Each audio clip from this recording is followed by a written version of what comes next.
Hello and welcome everybody to another one of Protect Academy's LinkedIn Live events.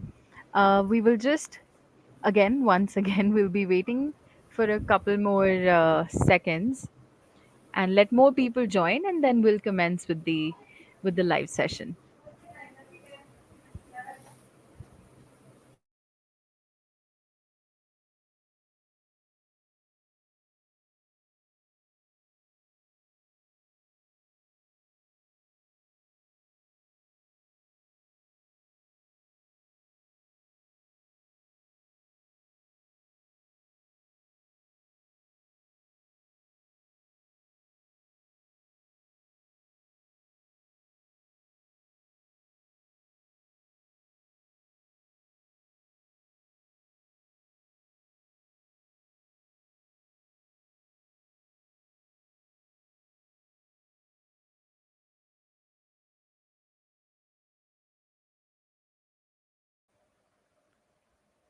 So I think this is a good point to get started. So once again, welcome everybody, and also welcome to all the viewers who are going to be watching the recorded session. We're always glad to have you all with us. So today we have the excellent Mr. Srinivasan Samarao. He is one of the most popular and one of the most sought after trainers when it comes to the certifications like CISA, CISM, CIRISC, and many more, in fact. So he's kind of like the training information security industry royalty. He's been training for, I believe, a little over 2 decades now. And he has great experience. He's trained thousands and thousands of aspirants and helped them crack their CISA and CISM examinations. And today we're going to be discussing risk management with insights from the CISA and CISM certification, as this happens to be one of the colliding point for both of these certifications. So it's going to be, let's make this a really, really interactive session. Ask your questions, put them in the comment section, and Shini sir will be answering all of them. So any doubts that come up, any guidance that you require, please feel free to put them in the comment section, and we'll flash them on the screen, and Shrini sir will be answering all of them. So once again, thank you so much for joining. As I can see, more people are coming on board. Great, great. So before we begin, before I hand over the mic to Shani sir, I would just like to announce that Mr. Srinivasan is going to be coming out with his CISA and CISM training with us, and it is going to be starting from 17th of August. It's going to be a weekend batch. If you'd like to get started and get certified, so please feel free to reach out to Protect Academy. We'd be happy to get you set up and get started on your certification journey with us. So, sir, without further ado, please go ahead. So, hi, good evening, and Ghazal, thank you for you and Protect Academy for giving this wonderful platform for me to take up this very favorite subject of mine, that is the risk management, and of course, the other favorite certifications like CIS and CISM. And once again, good evening, good morning, and the greetings of the day for all those people who have been joining this stream live, and welcome to next an hour of a very immersive and as Ghazal has rightly put in, a kind of interactive session when it comes to risk management through the lens of CISA and CISM. And I'm sure Ghazal had given a very good introduction about me. I'm Srinivasan Shamarao, or you can all call me Srini. And qualifications wise, I'm a chartered accountant, a certified internal auditor, and CISC, CISM, CRISE, CGEIT, CDPSA qualified from ISACA, and I also hold a CIPM and CIPPE certification from the IAPP, that is the privacy related certifications. So now let us, without much wasting our time, let us straight away get into the subject of that. I hope all of you can hear me loud and clear, right? Anybody having any questions? And I would recommend that, like all of you, just put that in your chats, or you can even ask yourself, and I'll be really, really happy to answer all those questions. So, with all your permission, friends, I'm going to move on to the topic as such. So now we are going to talk about the risk management. So what exactly is a risk management?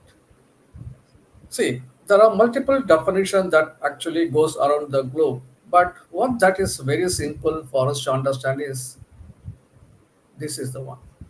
Risk is that even the probability and the likelihood of an event happening that has an uncertain impact on the organization objectives. So a few things you need to understand here, friends, that risk is not necessarily always negative. It's just something that's uncertain. For somebody, a risk may be a good. For somebody else, it can be, a bad news for the company. So at the end of the day, there are hundreds and thousands of millions of risks in the marketplace, in the globe, or in the environment. And as we speak, geopolitically, there are multiple events are happening around the globe, and there is a war clouds looming around in the Middle East, and even closer to India. There is a major problems happening in Bangladesh. So I'm not saying that those might directly affect you, but there may be an indirect impact on your organization also. So any risk that has an going to have an impact on your organization is the one that has to be considered as a risk. On the same tone, as I said, there has to something happen. A mere probability or somebody thinking that something will happen or may happen doesn't mean a risk. There should be a high probability of something happening. So there's always a futuristic thing when it comes to risk. That is, the risk might happen, might not happen. And not necessarily that a risk event that happens once will happen only once in a duration of a time. So the same risk event might also happen multiple times in a year. So that is why if you look at the risk equation, the bottom of the screen that you can see is that the probability of the likelihood of a threat acting on a vulnerability that results in impact. So that means actually if you look at the idea is the probability, that is whether something will happen or not, between 1 or 100 or any person. It could be 0.1%, it could be 1%, it could be 10%, it could be 25%, or it could be even 95 to 100%. That is a chances of an event happening. And the likelihood is nothing but within a given period. Let us take an year. Within a space of year, how many times an event might happen? And combining together is what you need to look at, because events doesn't stop only once a year. If it happens once, there is always a probability that it might happen again.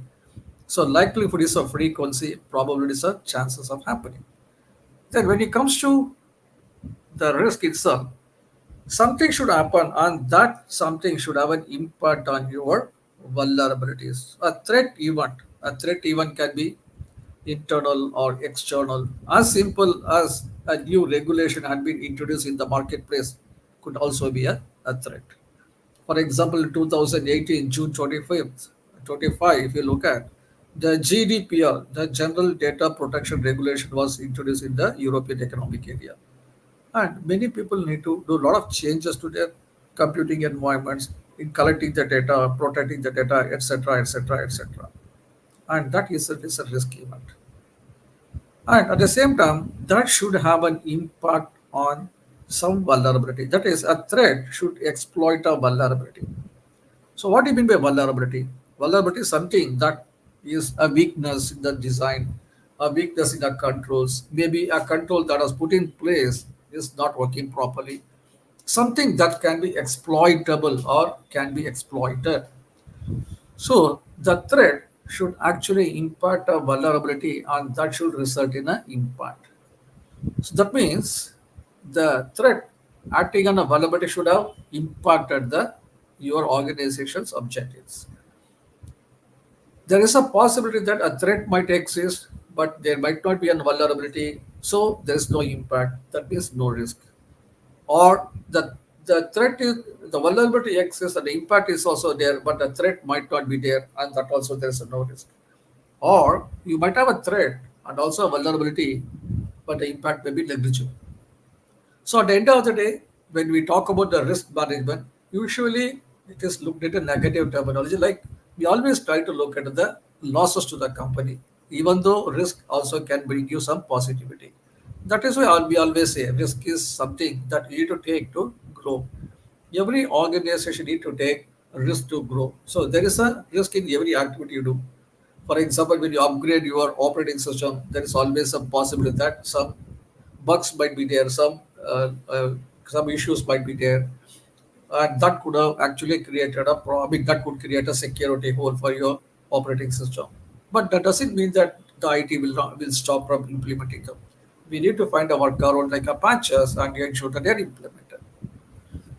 So, risk is the probability of a threat actor exploiting a vulnerability that is an uncertain impact the objective. So, when it comes to our organization's mission and vision, we always take it as a negative thing.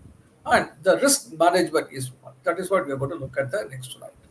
So, before going to the risk management, we need to understand the risk factors. What is exactly a risk factor? That is, if you actually look at not every risk in the marketplace or the environment is going to have an impact on you.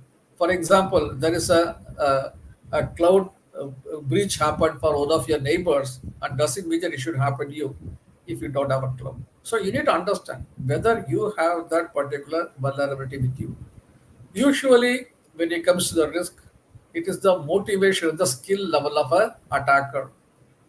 Usually, with nation states small actors like advanced persistent threats or maybe hackaways or cyber criminals, they possess a high degree of a skills and high degree of a knowledge and motivation to attack.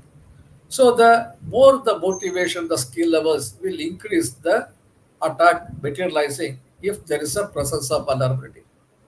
In the case the vulnerabilities are properly protected with appropriate controls, then the probability of the risk happening is lower and you can breathe easy.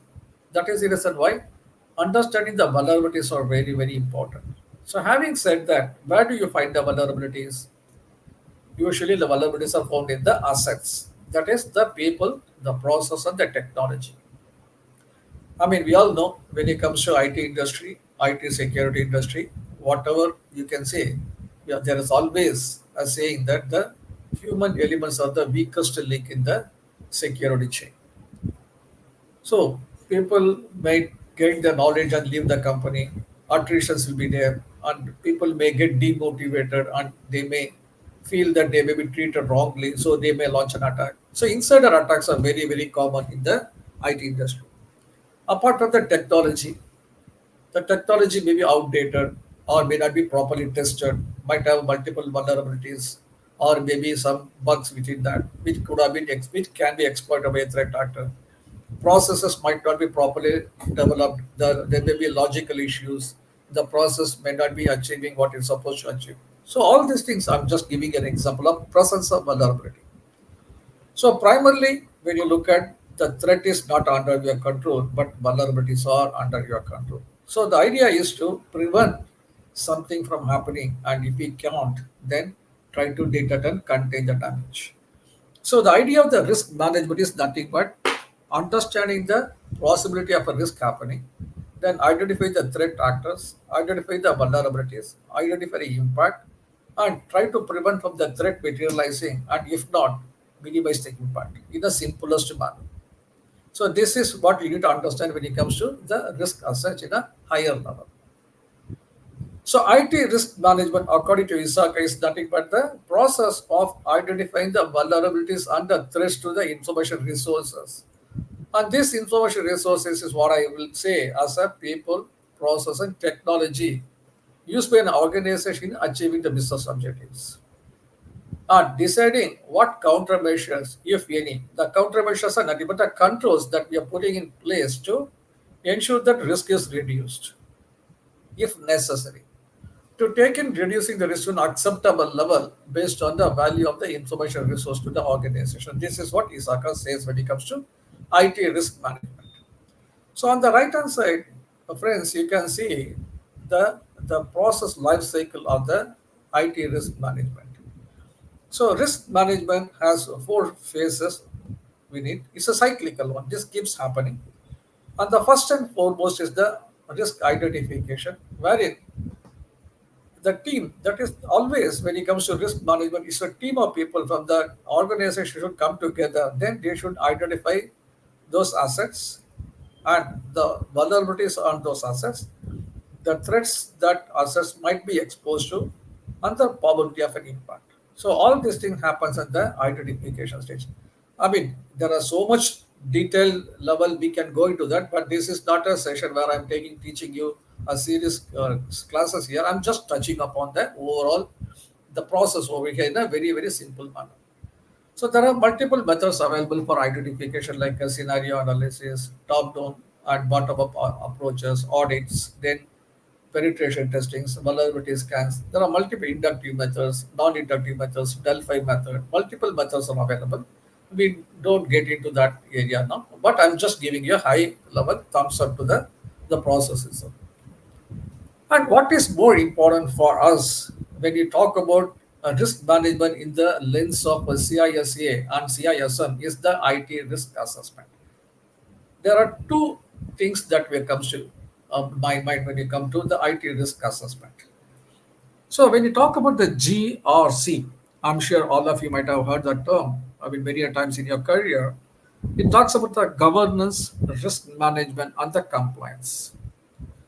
So governance is simply put is the process by which the governing body understands the needs of the stakeholders, that is the value what they want, and set up an objective and strategy, and that will be fulfilled by the senior management by having various plans and processes to achieve them in a lawful manner. And the framework will involve the objectives, strategy, policies, standards, procedures, then organization structure, risk management, and monitoring, etc. At the same time, we need to understand that like a good governance has six major outcomes or the six total outcome. First is strategic alignment, and second is the risk management, and third is assurance process. And the CISA fits in the third level that is called the assurance process. Apart from the other three will include the value creation to the stakeholders and the resource utilization by which the stakeholders value can be achieved and monitoring the performance of the resources so that the resources are functioning as expected. And the first three we call as the corporate governance and the next three we call it the business governance. So if you look at one of the most important outcome of a good governance is the risk management. So when I say GRC, without G you cannot have R. That is, without governance you cannot have a good risk management. Or yes, good risk management. And risk management is not something that you are going to actually reduce, I mean, the sense like eliminate the risk, because elimination usually will be a expensive affair if it can be done. But the idea is to reduce the risk to a level where the management can accept it. And that is what we can see as a risk appetite or a risk acceptance level. So the risk governance process identifies the risk appetite or the risk tolerance levels. Risk tolerance is nothing but the acceptable deviation from the risk appetite which the management can tolerate. But having said that, the risk management can only come from the governance. And again, when you do the risk assessment, what exactly are you trying to do? Going back to the previous slide again, just this particular equation, if you look at, risk is nothing but the probability, the likelihood of a threat acting on a vulnerability that results in impact. And this we actually call as a, I'll come back. Okay, we don't have the slide. Okay, that is called the inherent risk.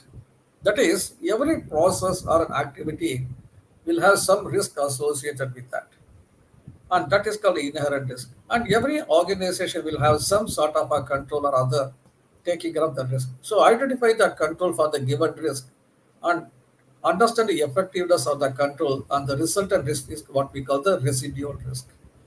The process of calculating the residual risk is also, it is also called the process of risk analysis to try to find out the present levels of risk or the current risk level.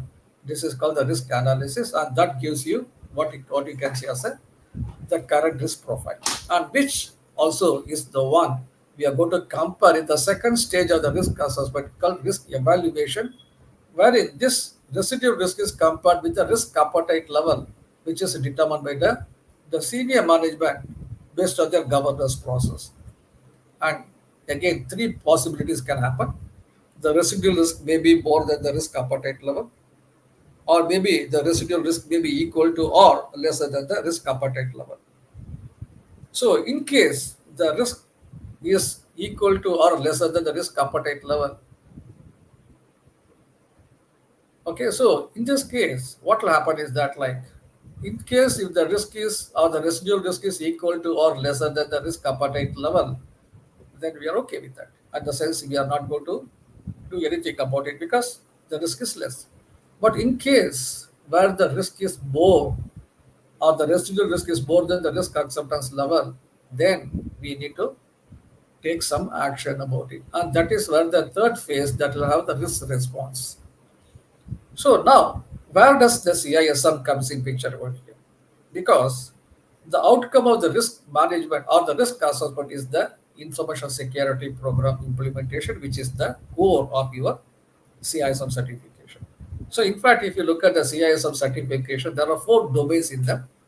Starts with the governance and goes on to the second domain, risk management, and third domain is the information security program implementation and management, and the fourth is again your incident response plan and the resilience. So that itself is very clear. G or C.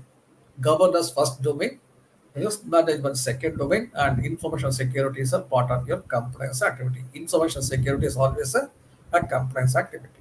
Automatically, your G or C is in the CISO exam. So there is a very, very tight relationship between the risk management and the information security because those business processes where the risk had increased than the acceptable level, depending upon the severity of the risk increase, the management might decide to do something about the risk. And there are four options that are available for you. Yeah, nothing but the risk mitigation or risk transfer or sharing or risk acceptance or avoidance. Gartner's research says that 90 to 95% of the enterprises will choose mitigation option.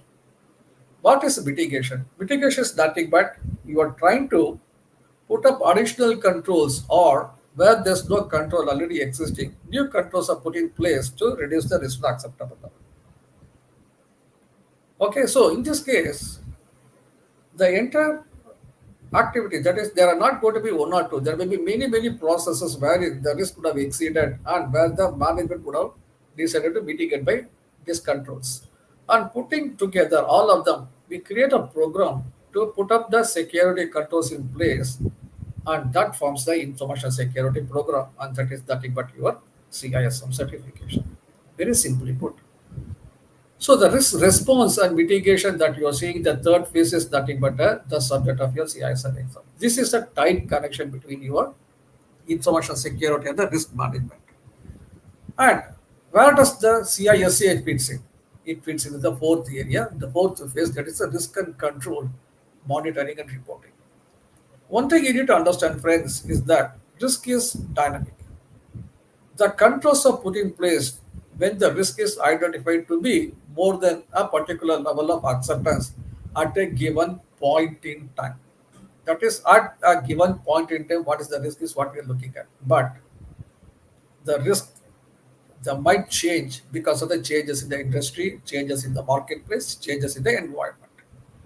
And previously known high risk might go away. That means there's no need to have a control anymore. Or previously unknown risk might crop up and that might be to be treated as a high risk and you may have to work on that and put up the process that is identification, assessment, treatment. That cycle will happen all over again. So the risk and the control need to be constantly monitored so that the endeavor is to ensure that the IT related risk is always kept under the acceptance level. One such independent assurance function is the audit, the IT, information security, or IT audit, or information technology audit, or IS audit, whatever the name you want to call it. So, as an auditor, what is our job? Auditor's job is to evaluate the controls to see number one, the controls are present, the controls are working properly, and not only that, whether the controls indeed do their job properly means whether the controls are reducing the risk to the acceptable level or not. So in one cycle on the right hand side, the phases of the risk management I showed you, wherein where the risk CRISA certification additionally if you put in place, then CISM and CISA, all of them are under one particular framework called the risk management. So where the information security ensures that the controls are put in place so the risk is reduced, whereas the audit functions monitors them in an independent manner to provide assurance that yes, the activities done by the security is in fact keeping the risk under control. These are the major outcome when you come to with the CISA and CISM exams with respect to the risk management. In fact, actually, if you look at the CISA exam, do have in the first domain, it's all about the risk-based audit planning. So, what an auditor does during the risk-based audit planning, the auditor will rely after due verification of the risk assessment process of the management and to see whether the IT-related risks, I mean, all those areas where the risk had exceeded appetite level, and he or she will prioritize the business process to be audited because you know that audit resources are huge. So with the available resources to monitor high risk areas, the auditor will choose the risk based audit planning. So during the process itself, the auditor will validate the risk assessment process. And as I told you, information security will automatically come into picture when you are putting up a control and ensuring that the controls are always present working in operation. And one thing you need to always understand, ladies and gentlemen, is that risk is IT risk is not the only risk in an organization. Whenever we look at the framework of any risk management, the one which you are seeing on the screen is nothing but the COSO ERM framework, which is a Committee of Sponsoring Organization ERM framework, Enterprise Risk Management Framework. So if you look at the risk management or risk as analysis or assessment is done at various levels, the strategic level, environmental level, market level, credit risk level, operation risk level, and compliance risk level.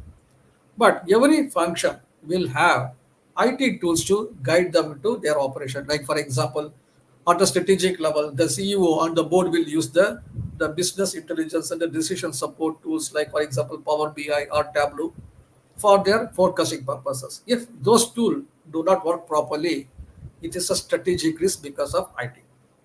Again, environmental risk, the industrial control system will monitor the pollution level in the air. And if they don't work properly, you are going to have an environmental risk because of IT issues.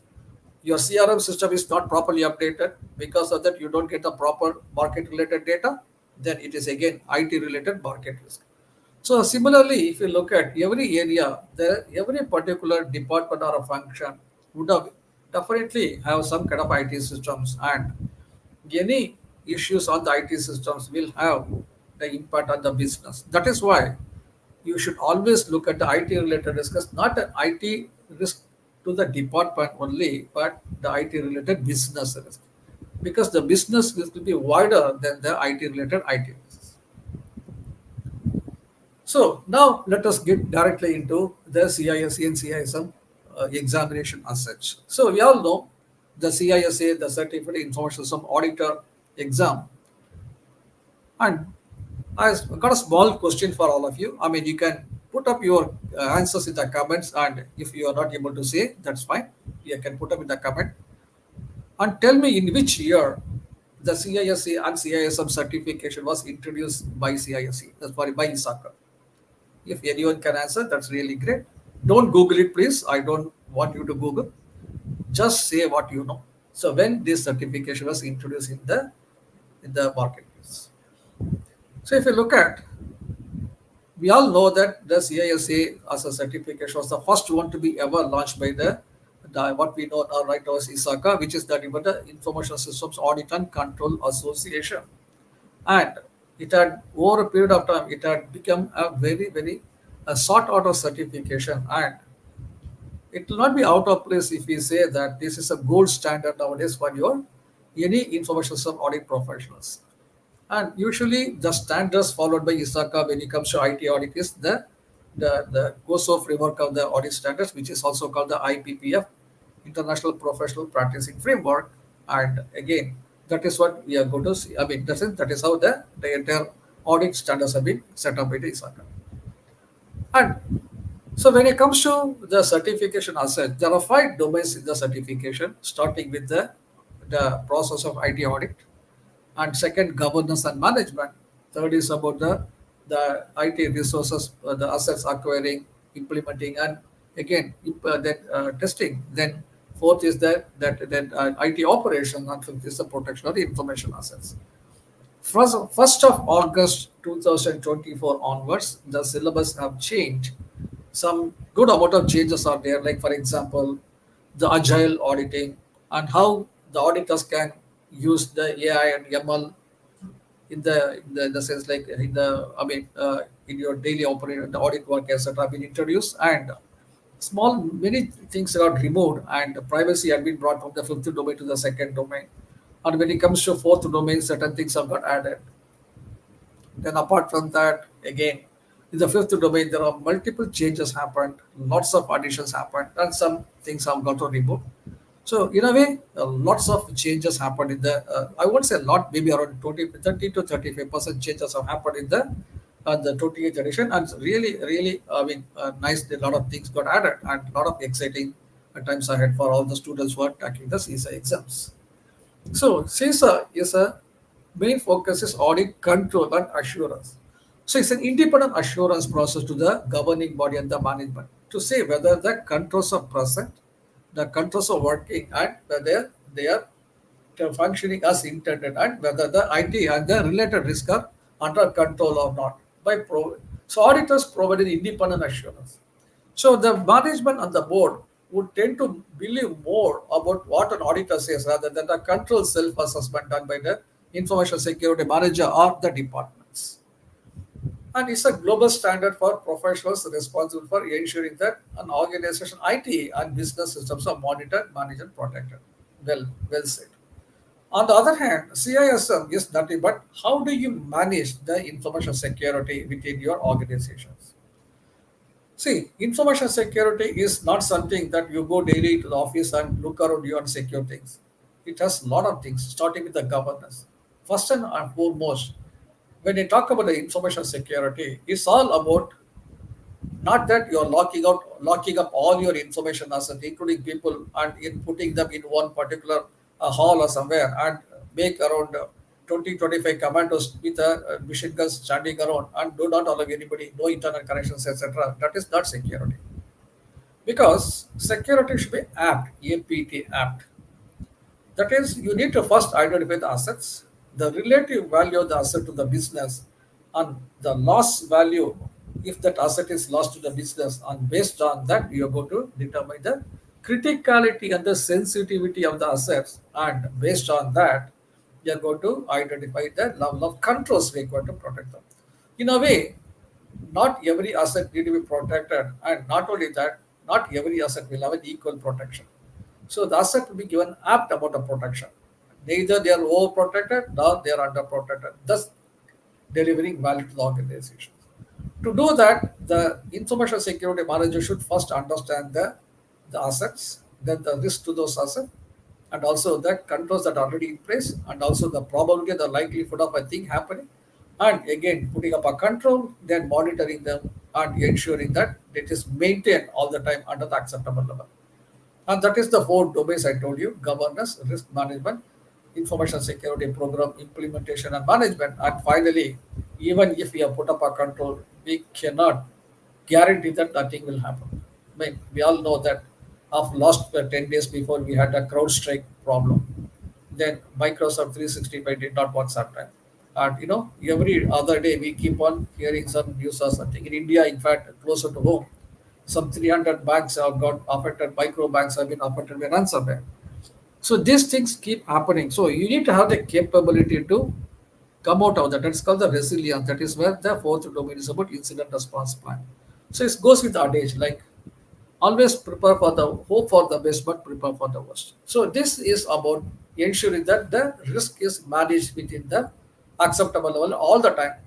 That will include the governance job like setting up the policies, identify the stakeholders requirement, then setting up the policies, standards, procedures, implementing them, doing the cost benefit analysis, preparing the business case, selling them, project management, implementing them, day-to-day operations like, for example, patch management, configuration management, release management. Then apart from that, development of various policies, modification of them. So a daily job of a CISO is multiple and monitoring the internal and external threats, like for example, threat hunting, threat modeling, then maybe VAPT, SOCs. I mean, I'm not going to go deeper into everything. You all know that the life of a CISO will be very, very hectic on a day-to-day basis. And those things are covered under your CISO certification, which is primarily based on your risk management. Again, I don't even want to go through them. We are all here because you know the value of CIS and CISM. So again, when it comes to the risk identification evaluation, as I already explained you right at the beginning of this the session today, that if at all if you don't identify a risk, that means you are not going to assess them, you are not going to treat them, you are not going to monitor them. That means there is a risk, but we don't know about it, and that is a very, very dangerous situation. So, the by using the combination of a CIS and CISM to the maximum extent possible, the risk can be identified, thus ensuring that like you are trying to cover every single possible item. So identify potential threats to the information assets across the enterprise, and you are going to use a structured approach, like for example, as I told you, the scenario analysis, bottom up, top down approaches, inductive methods like for example, vulnerability assessments, penetration testing, threat modeling, vulnerability landscaping. There are multiple options available for you, and the CISM, the information security manager will be working on that, whereas the efficiency and the effectiveness of the process will be validated by the auditors. And as I already told you, what is in evaluation? Nothing but the process of comparing the risk appetite with the risk level, that is the residual risk, to see where the risk lies at that point in time. So again, when it comes to CIS and CISM perspective, the CISA emphasizes audit and compliance in the risk identification. So the process used by the risk practitioners or the information security manager to identify the risk and the controls, and whether they are done properly, whether the framework has been followed to the letter, whether all the possible options have been done, and providing an independent assurance to the management about the presence or absence. And CISM mainly focuses on how do we integrate the risk management to the overall business strategy. That is what I say. Start with the governance, understanding the needs of the stakeholder, what the stakeholder wants, and what are the risks are, and identify the requirement like what is the value of the asset, then how do we protect it, what kind of a protections are necessary, what kind of a technical controls or non-technical controls to be present, and those kind of a operational level elements are focused by the CISM. So mitigation, as I told you, there are four options available. Mostly it is about the reducing by putting additional control. So how does the CISA help you here? Again, ensuring that like the whatever controls already put in place, the CISA, the auditors will verify the controls are present, operational and working as intended. When it comes to CISM, identify the right controls in a cost benefit manner, getting the buy-in from the stakeholders and the business process owners, and implement the control and monitor them using the KRS, KPS, and KCS to ensure that risk is always within the acceptable level. There is a close coordination between the two because the CISM will rely on the auditor's report to see whether the information security implemented by the security function is really working or not. And to this extent, the CISA will help with the CISM to achieve their jobs. And of course, governance is, as I told you, very clear that to identify the needs of the stakeholder and understand what is their value and create a objective that will form the strategy for the management to achieve that. One of the major outcome is the risk management, which already covered, like the corporate governance and the business governance. At the same time, whenever the operations are carried out by the management, it should be in a legal and lawful manner, taking care of the regulatory and any industry specific requirements, like, for example, GDPR, then HAPAA, PCIDSS, then GLBA. Then, when it comes to closer to the country, like India, like IT Act, then DPDP Act. Nowadays, privacy related regulations are becoming too strict in the marketplace, and again, the penalties for non compliance or violations are quite stringent.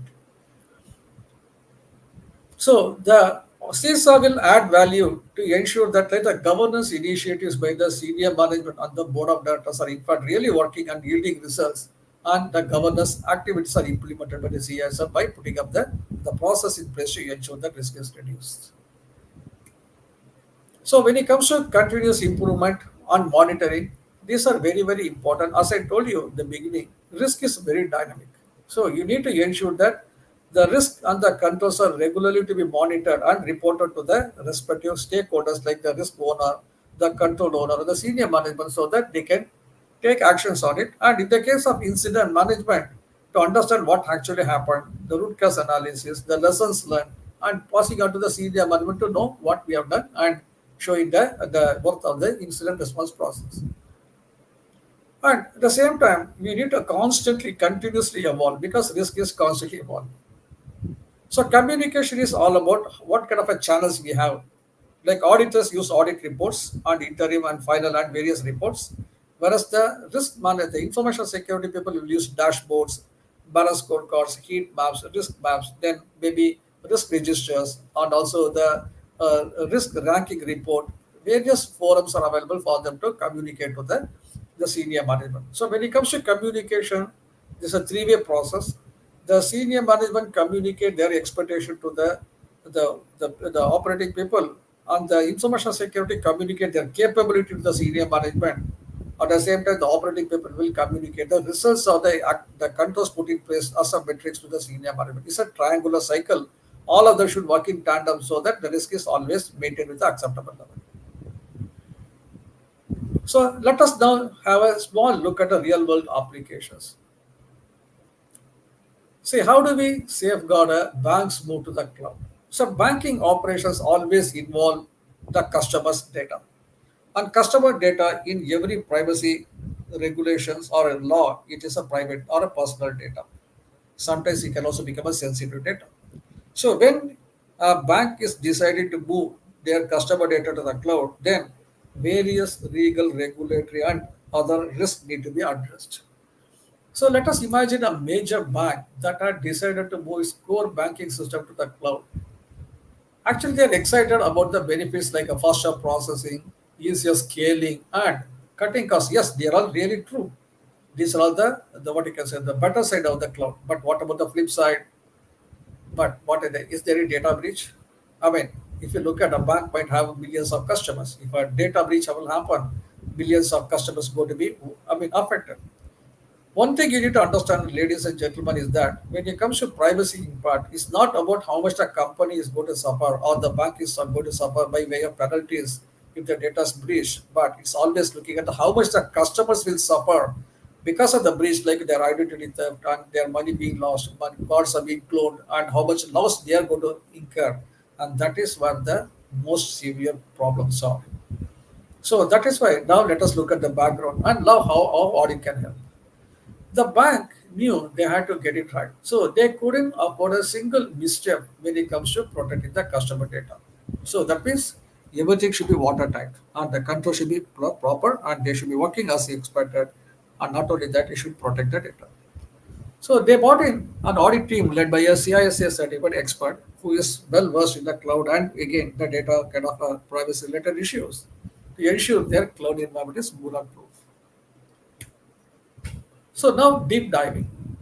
So the CISA expert didn't just skim the surface. We all know that audit is a very, very, very detailed activity. So your auditor will examine the control environment and will test the control and take the evidences to see the controls are present, working, and then doing the job as it's supposed to be. So the auditors will always talk with the evidences.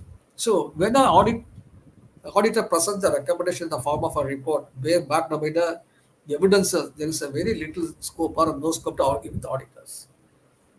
So the auditors will look at every single step. That is number one, the migration process from the bank to the cloud. Whether every step of the migration, that is the data transmission and the data storage in the cloud, had been encrypted, and data transfer regulations have been. For example, there are multiple international data transmission regulations are there. For example, when it comes to GDPR, you cannot transfer the data from one location to another unless there are certain specific safeguards have been taken. whether the auditor will examine whether the bank knew all these legal regulatory procedures, whether they had considered in their controls, whether the controls are put in place, whether they have technical solutions like a CASP solutions or maybe API encryptions and multiple technological solutions, etc. Along with that, the governance policies like proper access standards, whether proper monitoring and the proper let us say review of the incident, I mean the log files on a regular basis with the proper tools. These are all the activities that auditor will check. And this is from the organization side. At the same time, the auditor will also see whether the cloud service provider also have their own proper security in place. So this can be verified by the auditor. Either if the bank, the service provider is allowing them to audit, then you can go and review that. Otherwise, you can review the service organization control SOC 1 or SOC 2 report to assess the control effectiveness of the service provider and about their any breaches in the past. That is whether they have done a breach of any past incidents like any compliance to the GDPR or PCI DSS, etc., whether they are party to that, etc. And again, all of them are just at surface level. So everything will be tested and the evidences are collected and presented to the management for them to take the right decision. So this will be a very, very detailed exercise, and thus the bank can benefit from the expert opinion of the certified information systems auditor. So outcome audit uncovers some serious vulnerabilities that could have been disastrous if left unchecked. But thanks to CISA team, the bank beefed up its encryption and added multi-factor authentication. These are the suggestions given by the auditors after looking at the vulnerabilities and giving the suggestions. And they also ensured a full compliance with the regulations, dodging potential fines and avoiding the hits on their reputation. So in the end, the bank's move to the cloud was a success with a stronger security posture that protected their customers and kept their operations running smoothly. And this is a valued by the CISA team.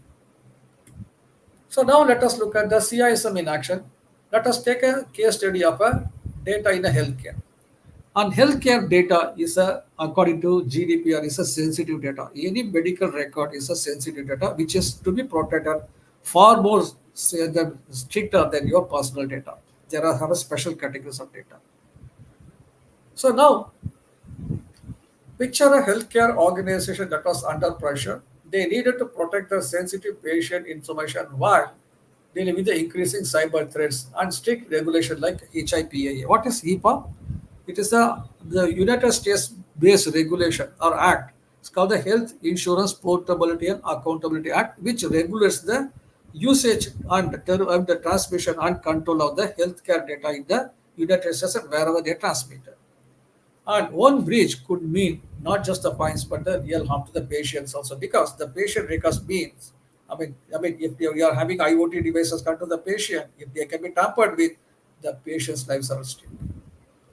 So the organization knew they had needed a solid plan to manage this risk. And that is when the CISM certified leaders stepped in to help them to build a risk management framework from the ground up. That is from the scratch they are going to do that. So first and foremost, you need to identify the risk. That means you need to identify the assets, you need to identify the threat, the vulnerability, and the predisposing conditions.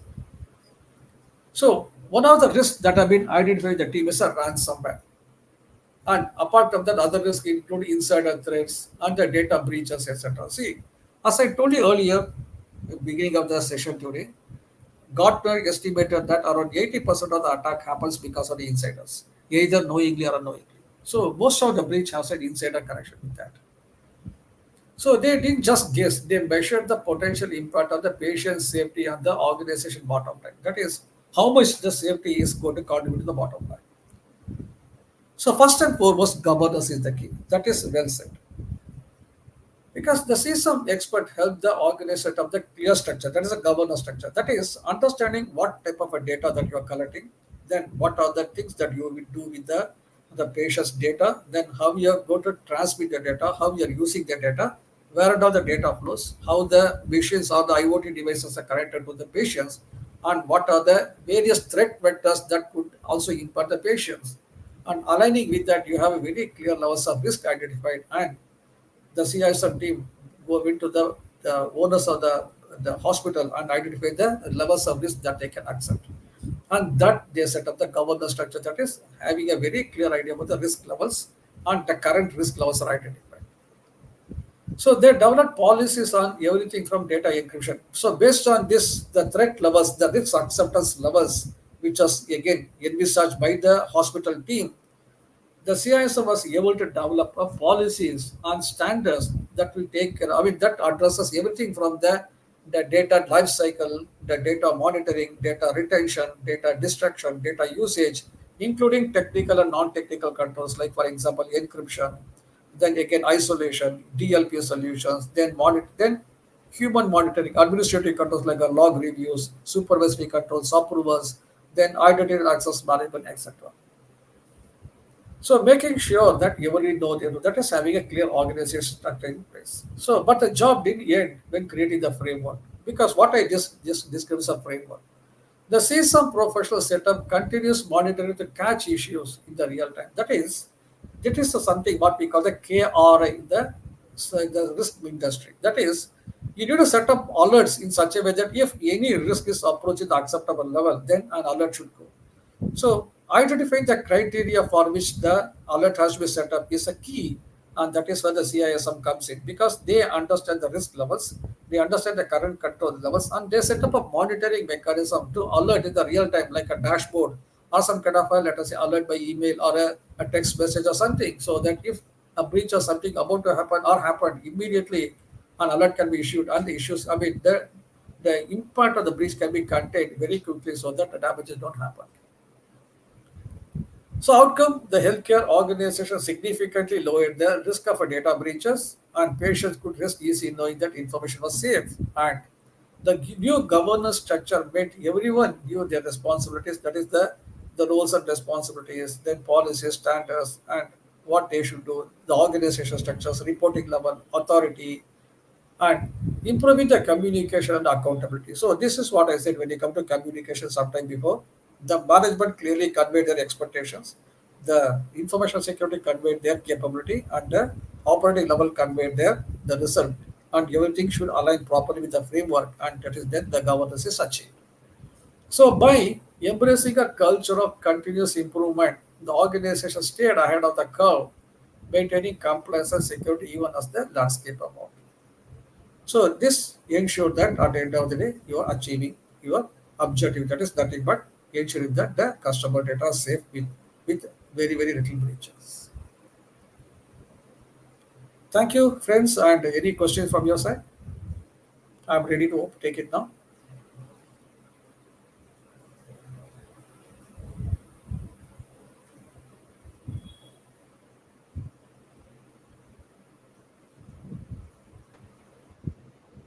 Thank you so much, sir, for the great session. Yes, we do have a question. So Devashish from LinkedIn, he wants to know why CISA and CSIM are for risk management and not C-risk.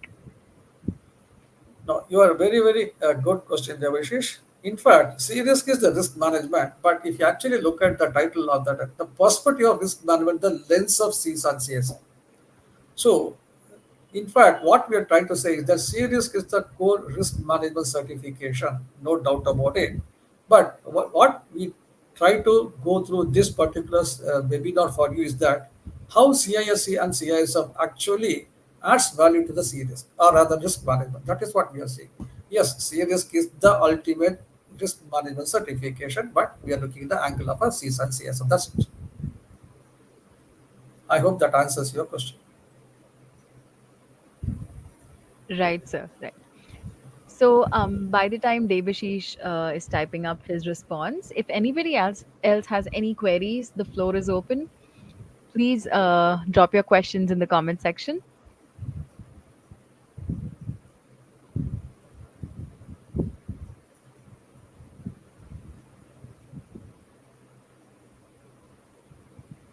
So, sir, we can wait for another few seconds. Yes, we have Yeah, another yeah, question. no problems. Shaumyajit has a question, sir. Can you see it on the screen? Yeah, definitely. Yes, sir. So is it the level of difficulty? I always very, very, I would say, like, I hate to see the word difficulty. So, Swamijit, I will tell you something. Difficulty is the mindset. Okay. So nothing is difficult unless you try it yourself to see. See, the first time when you try to learn your bicycle riding or a two-wheeler riding, or when you first time sat in the car behind the steering wheel, how extremely difficult it was. Nowadays, you don't even realize that you're sitting behind a steering wheel, switching on the engine, engage in the first gear, and by the time you reach your home, only you realize that, like, yes, I have reached home and I drove all the time. See, when it comes to every exam, I won't, in the sense, hide something over here. If you feel that they are difficult, that is because you are underprepared. So preparation is all the time it takes. If you know the concept thoroughly, if you understand how to read the ISACA questions thoroughly, and how to understand the questions and have the concept clear, it is one of the easiest exam I would say. So the post the syllabus changes also. I have not seen. I mean, to be I mean, honest with you, I have not seen any questions how it happened, and not that any of my students have taken the exam, but we'll come to know about it as maybe within a month or two. So, I mean, when I look at the syllabus changes, there are a couple of new things got added, but those are all expected, like let us say agile auditing and AI and ML, plus some like a quantum computing, quantum cryptography, then elliptical curve cryptography, then some other things, some fancy stuff in the fifth domain. But there are too technical, so you cannot do not expect any technical question. Usually, it will be always how as an auditor goes to view those things rather than a technology question. So I won't see any major changes in the difficulty level. I mean, prior to the syllabus change or post syllabus change. So it will remain the same.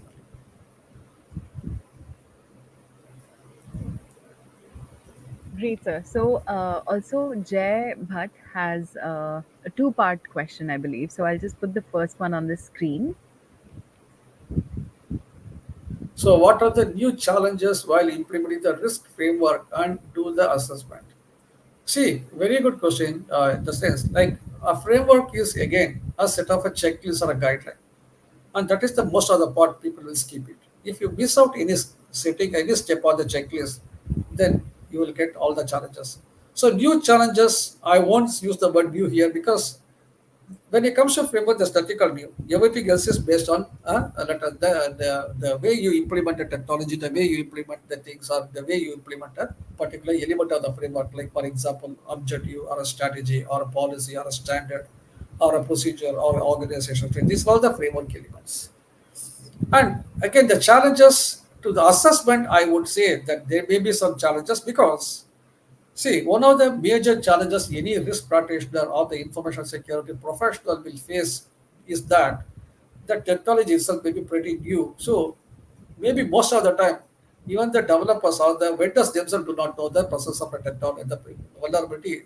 We usually call them as a zero-day vulnerabilities. So, that is one of the major challenges to unearth them. Second major challenges in the assessment is that I always say this in my governance classes. The technology is always there for the users. Are the users ready for the technology? Most of the time they are not. So the risk actually happens because not because of the technology by itself, but because of the either misuse or abuse or wrong use of the technology. To drive the point, a simple analogy. A knife is can be used to cut the vegetable. The same knife can be used to kill a person or stab a person. And the knife, the fault is not with the knife. The fault is with the person using the knife. Similarly, technology is not the problem. The user, the challenge is that assessing the way that user look at the technology, and again, the presence of a vulnerability which is not known to anybody, even to attackers at the beginning. That is one of the challenges in the assessment. Because at the same time, you do not can ever say that you are 100% assessing environment. There's nothing called 100%. There's always an unknown, which is a major challenge. So next part, Gazal. Great. So, that was a very, very profound explanation. Thank you. And yeah, I'm putting up the next part on the screen. See, from the scratch, you need to first understand to under enterprise first because a risk to the organization is not about the why you operate, but the what you have, but the way you operate and the context.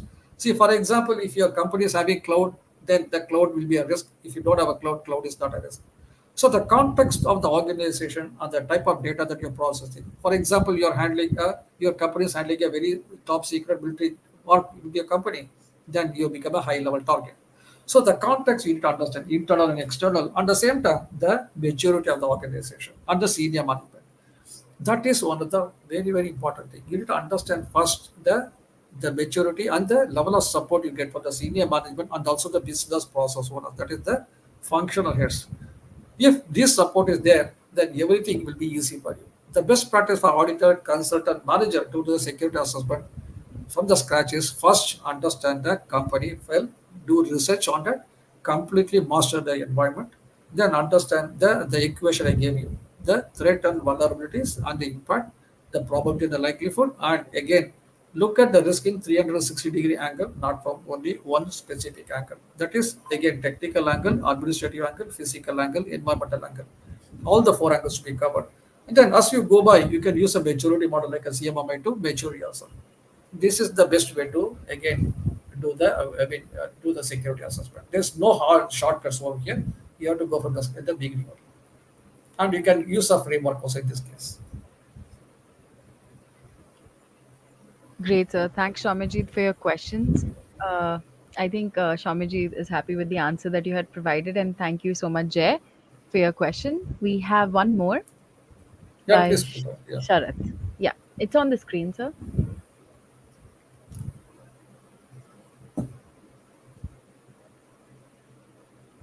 Okay. From my expertise, what do you think COSO framework works best or others like ISO and NIST also work risk management? See, Sharath, you need to understand that all these frameworks have their own place. COSO is one of the well recognized and well known risk management framework in the world, which is very widely adopted. Even COBIT also has its own risk management framework. ISO 31000 is a standard. It's all about a risk management standard. That's what are the best practices you should have. That actually complements the COSO rather than it contradicts it. So COSO itself, in some part when it comes to ERM, when you talk about the standards, they refer ISO 27001 and ISO 31000, or when it comes to privacy, ISO 27701. Now when it comes to AI, they will say ISO 42000. So it's all about the framework is what you're supposed to do, but how the actually practically do is a standard like ISO. And NIST is specifically targeting certain specific areas within the US defense industry, mainly into a very high technical, highly, let us say, security related angle. So all of them have their own place. But if you look at the sum total, I will say A plus B equal to C, and somebody may say C equal to A plus B. That is nothing but a framework. All of them say the same thing in a different way. That's it. So that at the same time, yes, definitely depends on the organization and the way the business. But again, the question is that you need to identify for your organization which particular framework will fit the size and form, and accordingly you can adapt. So everything has their own place in the marketplace, and you have to choose the one that suits your need. And they all complement each other, they don't contradict each other.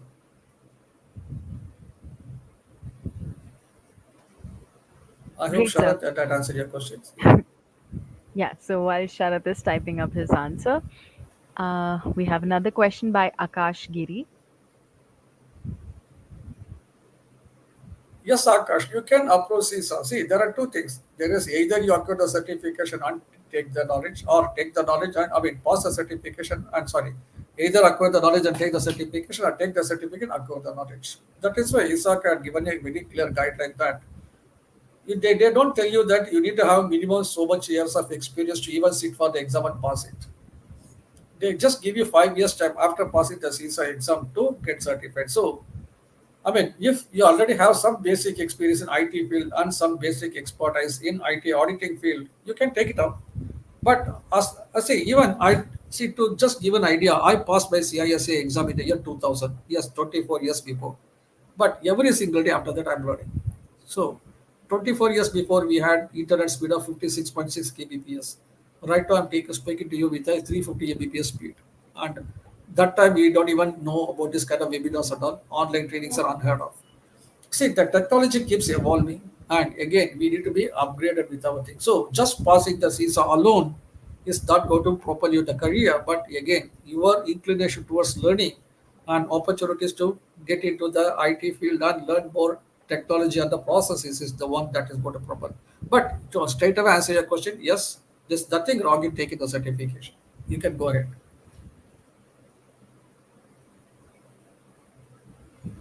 Any other R- questions? Right, sir. So Sharat is really happy with your explanation, and so is Jay.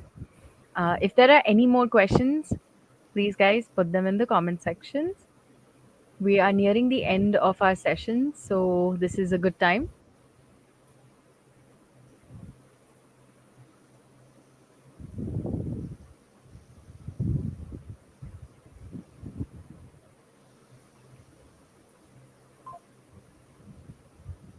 Any last minute guidance anybody's looking for, any kind of query, explanation, anything, please feel free.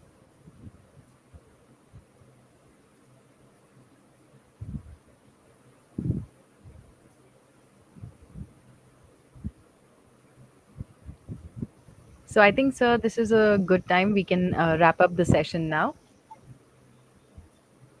Okay, thank you all of you, and I'm really happy to have you all at the session today. And I hope all of you, I mean, I wish all of you have a wonderful career, and you can always reach out to me or Ghazal in Protect Academy if you have any doubts in the future also. And I'll also really encourage all of you to take up the CISA, CISM, or CRASE, whichever certification that suits your career at the same time suits your interest. And I'm telling you, as my own experience, I told you that I'm a chartered accountant. But after taking up my CISA certificate in the year 2000, I have never stepped foot, I mean, foot on the accounting side. It's not that I don't like accounting, but I didn't have to because I liked IT more than accounting. So I'm from that moment onwards, I'm to IT field. So I'm telling you, friends, taking up the certificate will definitely change your career for good. So all the best, all of you, and have a wonderful time. And thank you once again. Thank you so much, Shani sir, for taking out the time and joining us today. It's always a delight to have you with us in these sessions. And yes, as Shani sir said, if anybody is looking to get started on their CISA or CISM or even CISA certification training, do reach out to us and reach out to Protect Academy. I will flash the number on the screen and I'll leave it in the comment section as well. So just dial us up or send us a WhatsApp message and we'll be there to help you out. So thanks so much for joining us, everyone. And we'll be seeing you in the next one. Thank you, Shini sir.